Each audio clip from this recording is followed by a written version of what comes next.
सत्ता के गलियारों से, राजनीति अय्यारों से सीधे सच की जमीन पर। स्वागत है आपका सिटीजन वॉइस में, जहां हर खबर सिर्फ दिखाई नहीं जाती बल्कि सवाल भी उठाए जाते हैं। मैं हूं शब और आज हम आपके लिए लेकर आए हैं वो खबरें जो अक्सर पर्दे के पीछे छुपा दी जाती हैं, लेकिन सिटीजन वॉइस में उन्हें सामने लाया जाता है।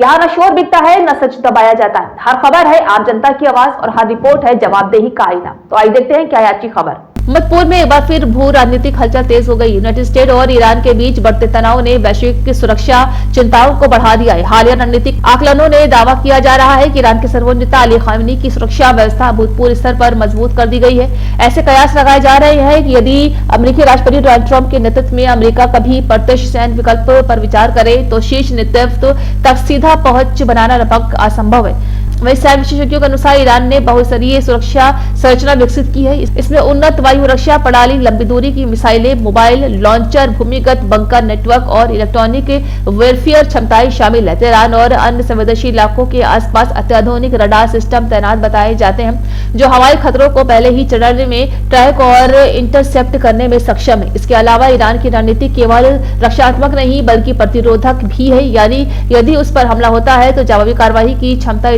इतनी व्यापक हो कि विरोधी पक्ष के लिए जोखिम और लागत बहुत अधिक हो जाए। यही कारण है कि विश्लेषक इसे सुरक्षा कवच के साथ साथ रणनीतिक ढाल भी मानते हैं। वे अमेरिका के लिए किसी भी संभावित कार्रवाई में कई जटिलताएं हैं। सीधे सैन्य हमले की स्थिति में क्षेत्रीय संघर्ष भड़क सकता है। इसमें खाड़ी देशों, इजराइल और अन्य सहयोगी की सुरक्षा भी प्रभावित हो सकती है। इसके अलावा साइबर युद्ध, प्रतिबंधों का विस्तार और कूटनीतिक दबाव जैसे विकल्प भी चर्चा में रहते हैं। आपको बता दें, किसी भी उच्च प्रोफाइल लक्ष्य पर कार्रवाई केवल सैन्य निर्णायक नहीं होती बल्कि उसके राजनीतिक, कूटनीतिक और आर्थिक परिणाम भी व्यापक होते हैं। ऐसे में अमेरिकी रणनीति बेहद संतुलित और बहुआयामी हो सकती है। यदि तनाव बढ़ता है तो इसका सीधा प्रभाव वैश्विक तेल बाजार, अंतर्राष्ट्रीय व्यापार मार्गों और क्षेत्रीय स्थिरता पर पड़ सकता है। मणिपुर में अस्थिरता का असर यूरोप और एशिया तक महसूस किया जा सकता है। संयुक्त राष्ट्र और अन्य वैश्विक शक्तियां भी स्थिति पर नजर बनाए हुए हैं। फिलहाल दोनों देशों के बीच बयानबाजी तीखी है, लेकिन प्रत्यक्ष टकराव से बचने के संकेत भी मिलते रहे। कूटनीतिक चैनलों के जरिए संवाद की संभावनाएं पूरी तरह से बंद हो रही हैं। आने वाले समय में ये देखना अहम होगा कि क्या ये तनाव वास्तविक सैन्य संघर्ष में बदलता है या रणनीतिक संतुलन और